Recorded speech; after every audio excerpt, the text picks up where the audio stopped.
Nota do autor. Esta é uma obra de ficção e, no entanto, a terra romântica do flamenco e Dom Quixote, de senhoritas de aparências exóticas, com travessas de casco de tartaruga nos cabelos, é também a terra de Torquemada, da Inquisição Espanhola, e de uma das mais sangrentas guerras civis da história. Mais de 500.000 de pessoas morreram nas batalhas pelo poder entre os republicanos e os rebeldes nacionalistas da Espanha. Em 1939, entre fevereiro e junho, foram cometidos 269 assassinatos políticos e os nacionalistas executaram em média 1.000 republicanos por mês, sem permissão parlamento. Foram incendiadas e destruídas 160 igrejas, e freiras foram arrancadas à força de conventos, como se fossem prostitutas num bordel, escreveu o Duque de Saint-Simon a respeito de um conflito anterior entre o governo espanhol e a igreja. Sedes de jornais foram saqueadas e greves e motins tornaram-se endêmicos em todo o país.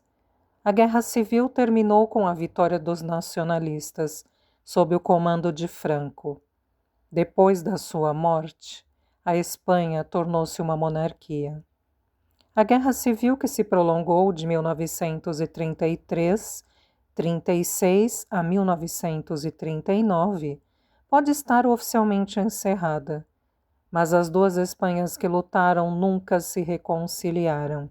Hoje, outra guerra continua a assolar a Espanha, a guerra de guerrilha travada pelos bascos, para recuperarem a autonomia que tinham sob a República e perderam com o regime de Franco. A guerra está sendo travada com atentados à bomba, assaltos a bancos, para financiar os atentados, assassinatos e distúrbios. Quando um membro da ETA, um grupo guerrilheiro basco clandestino, morreu num hospital de Madrid após ser torturado pela polícia, os distúrbios subsequentes em todo o país levaram à demissão do diretor-geral da Polícia Espanhola, 5 chefes de segurança e 200 altos funcionários policiais. Em 1986, em Barcelona, os bascos queimaram a bandeira espanhola em público. Em Pamplona, milhares de pessoas fugiram apavoradas, quando nacionalistas bascos entraram em conflito com a polícia, numa sucessão de motins que se espalhava por toda a Espanha, e ameaçaram a estabilidade do governo. A polícia paramilitar retaliou com a maior violência, disparando a esmo contra casas e lojas de bascos. O terrorismo continua e é mais violento que nunca. Esta é uma obra de ficção. E, no entanto... Capítulo 1. Pamplona, Espanha, 1976. Se o plano falhar, todos nós morreremos. Ele repassou mentalmente pela última vez, sonhando, avaliando a procura de defeitos. Não encontrou nenhum. O plano era ousado e exigia um cálculo do tempo cuidadoso, em frações de segundos. Se desse certo, seria um feito espetacular, digno de El Cid. Se falhasse... Bom, o tempo de se preocupar já passou, pensou Jaime Miró. É tempo de ação. Jaime Miró era um mito, um herói para o povo basco e anátema para o governo espanhol. Tinha mais de 1,80 m de altura, rosto forte e inteligente, corpo musculoso e olhos escuros taciturnos. Testemunhas tendiam a descrevê-lo como mais alto do que era, mais moreno do que era, mais impetuoso do que era. Era um homem complexo, um realista, que compreendia as enormes desigualdades contra si, um romântico disposto a morrer por aquilo em que acreditava. Pamplona era uma cidade enlouquecida. Era a última manhã das corridas de touros, a Fiesta San Fermín, a celebração anual realizada de 7 a 14 de junho. 30.000 visitantes enxameavam a cidade, procedentes do mundo inteiro. Alguns estavam ali apenas para observar o perigoso espetáculo da corrida dos touros. Outros queriam provar sua coragem, correndo na frente dos animais em disparada. Todos os quartos de hotel há muito que estavam ocupados, e universitários de Navarra dormiam em vãos, de portas, saguões de bancos, automóveis, na praça central e até mesmo nas ruas e calçadas da cidade.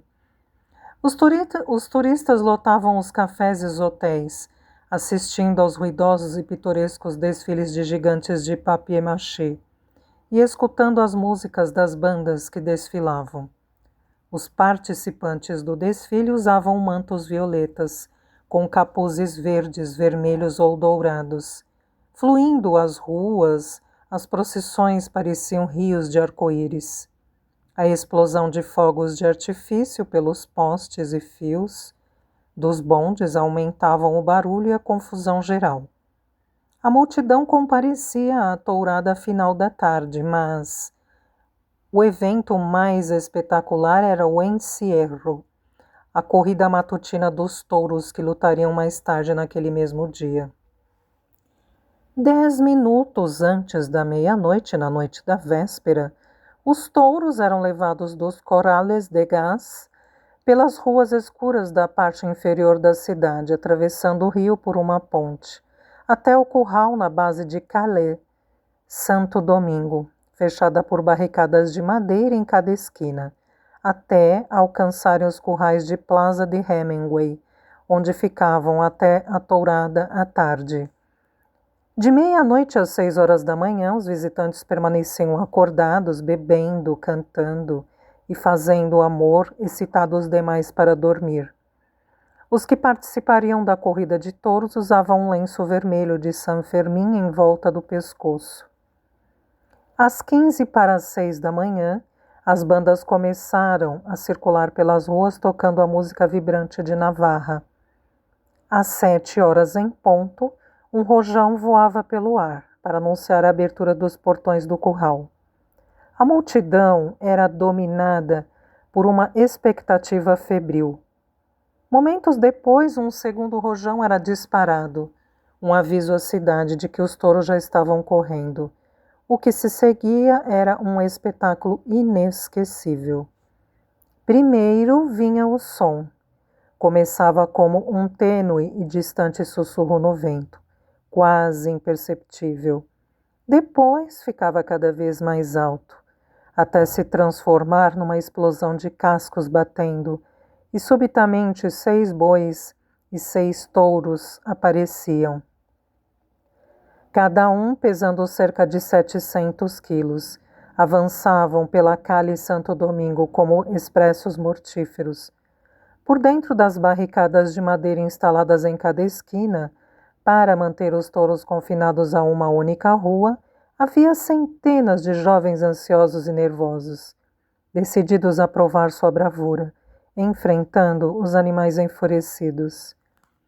Os touros corriam da extremidade da rua, passavam pela Calle La Estrafeta e a Calle de Javier, passavam por farmácias e lojas de roupas, pelo mercado de frutas a caminho da Plaza de Hemingway e soltavam gritos de olé da multidão frenética.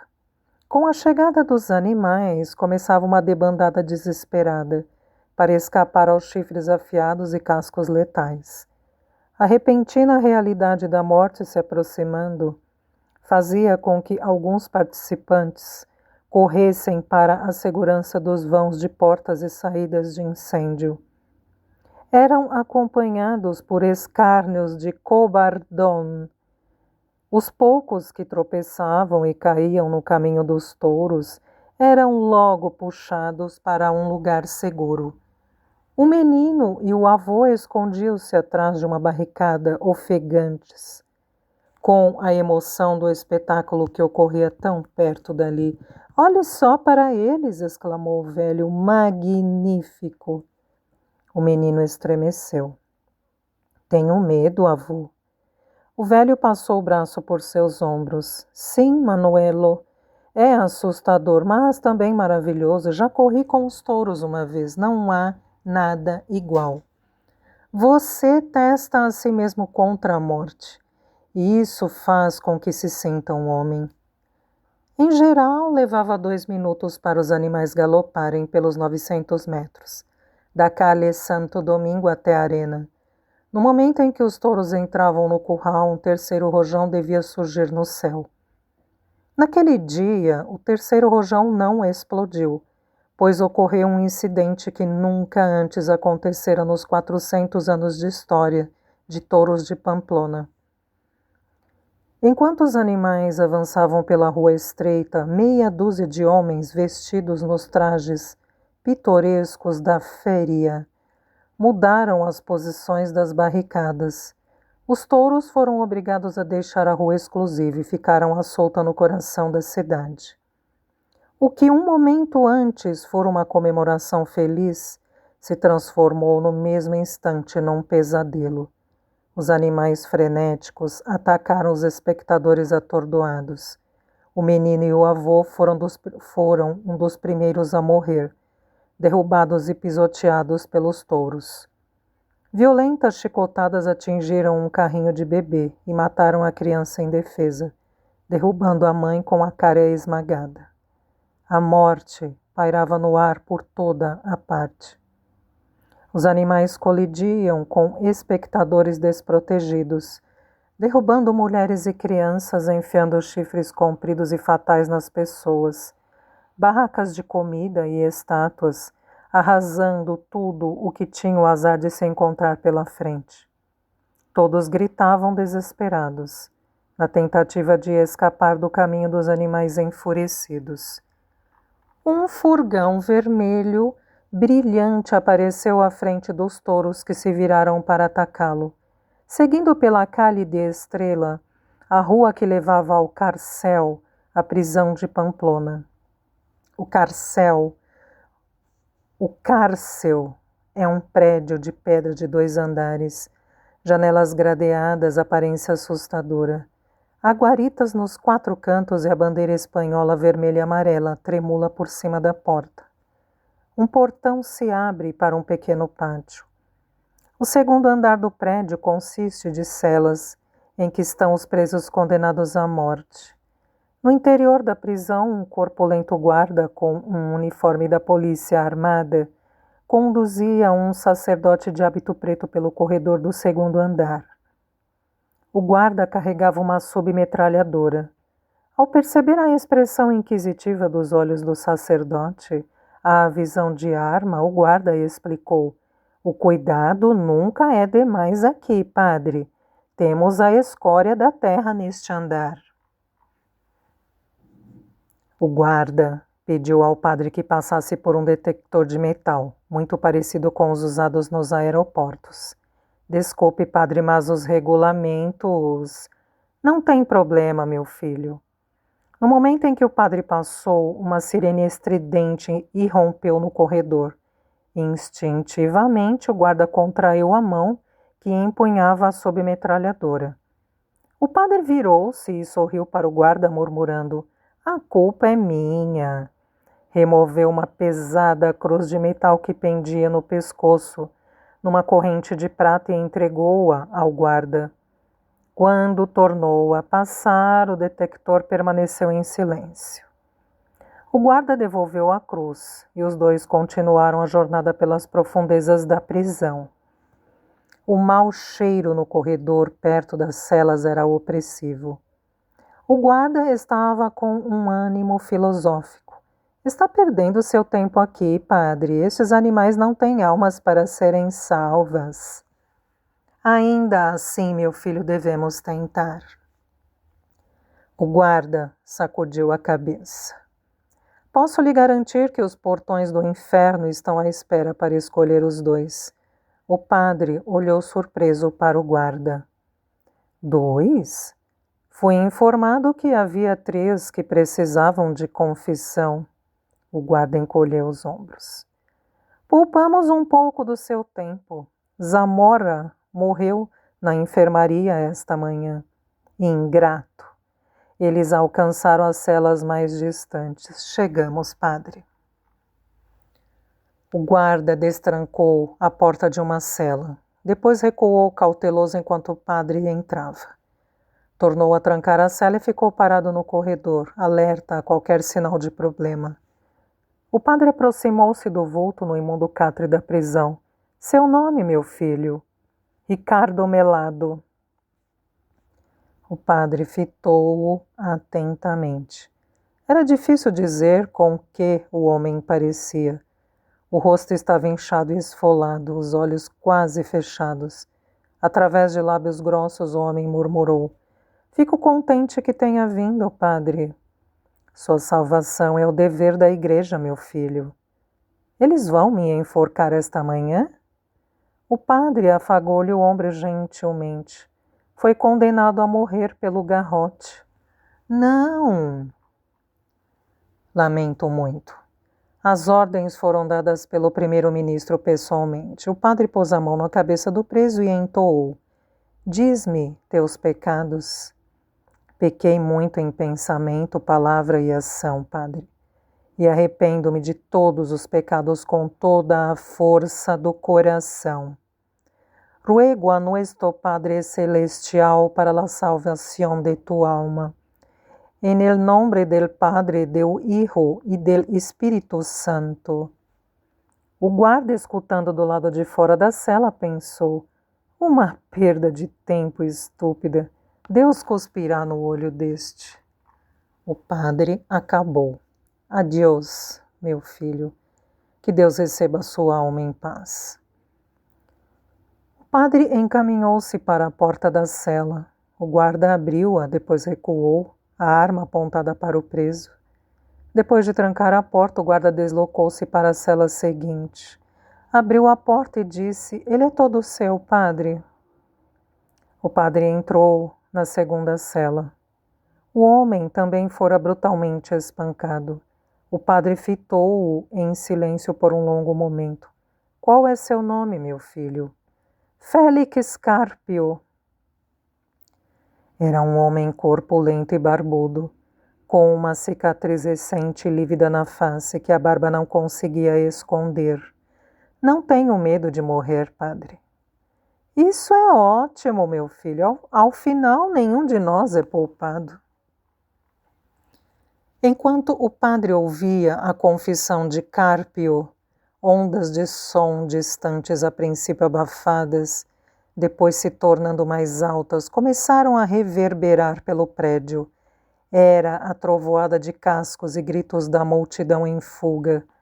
O guarda prestou atenção ao barulho, sobressaltado. Os sons aproximavam-se depressa. É melhor se apressar, padre. Alguma coisa estranha está acontecendo lá fora. Já acabei. O guarda abriu a porta da cela, o padre saiu para o corredor. A porta foi trancada de novo. Havia um estrépito rumoroso na frente da prisão. O guarda virou-se para espreitar pela janela estreita e gradeada. Que barulho será esse? O padre disse: Parece que alguém deseja uma audiência conosco. Pode me emprestar isso? Emprestar o quê? Sua arma, por favor. Enquanto falava, o padre aproximou-se do guarda. Em silêncio removeu o topo da cruz que prendia no pescoço, revelando um estilete comprido. Num momento rápido mergulhou o estilete no peito do guarda. Saiba, meu filho, murmurou enquanto tirava a submetralhadora das mãos do guarda agonizante, que Deus e eu decidimos que você não precisa mais desta arma. Fazendo devotadamente o sinal da cruz, Jaime Miró acrescentou: In nomine Patris. O guarda caiu no chão de cimento. Jaime Miró tirou-lhe as chaves e abriu rapidamente as portas das duas celas. Os sons da rua tornavam-se mais intensos. Vamos embora, ordenou Jaime. Ricardo Melado pegou a submetralhadora. Você dá um padre tanto? Quase me convenceu. Ele tentou sorrir com a boca inchada. Eles pegaram você de jeito, não é mesmo? Mas não se preocupe, todos pagarão por isso. O que aconteceu com Zamora? Jaime Miró passou os braços pelos dois homens e ajudou-os a avançarem pelo corredor. Os homens espancaram-no até a morte. Pudemos ouvir os seus gritos. Levaram-no depois para a enfermaria e disseram que ele morreu de infarto. Havia uma porta de ferro trancada à frente. Esperem aqui, disse Jaime Miró. Aproximou-se da porta e informou ao guarda do outro lado. Já acabei aqui. O guarda abriu a porta. É melhor se apressar, padre. Há algum distúrbio ocorrendo lá fora, não concluiu a frase. Enquanto o estilete de Jaime penetrava no corpo, Jaime fez sinal para os dois homens. Vamos. Félix Carpio pegou a arma do guarda e começaram a descer. A cena lá fora era um caos. A polícia corria de um lado para o outro freneticamente na tentativa de descobrir o que acontecia e controlar as pessoas que, aos berros no pátio, debatiam-se para fugir dos touros enfurecidos. Um dos touros investira contra a entrada do prédio, esmagando a entrada de pedra. Outro dilacerava o corpo de um guarda uniformizado no chão. O furgão vermelho encontrava-se no pátio, o motor ligado. Na confusão, os três homens passaram quase despercebidos e aqueles que os viram escapar estavam ocupados demais em salvar as próprias vidas para tomar alguma providência. Em silêncio, Jaime e seus companheiros embarcaram na traseira do furgão, que logo partiu acelerado, dispersando os pedestres desesperados pelas ruas apinhadas. A Guarda Civil, a Polícia Rural Paramilitar, em uniforme verde e cape preto de couro envernizado, tentava em vão controlar a multidão histérica. A Polícia Armada, guarnecendo as capitais das províncias, também eram impotentes diante da confusão generalizada. As pessoas procuravam fugir em todas as direções, na tentativa desesperada de escapar dos touros enfurecidos. Os touros representavam menos perigo do que as próprias pessoas, que se pisoteavam na ânsia da fuga. Jaime olhou consternado para o espetáculo atordoante de velhos e mulheres, sendo derrubados sob os pés da multidão. Não foi planejado para acontecer assim. O furgão deveria estar à espera nas barricadas para controlar os touros.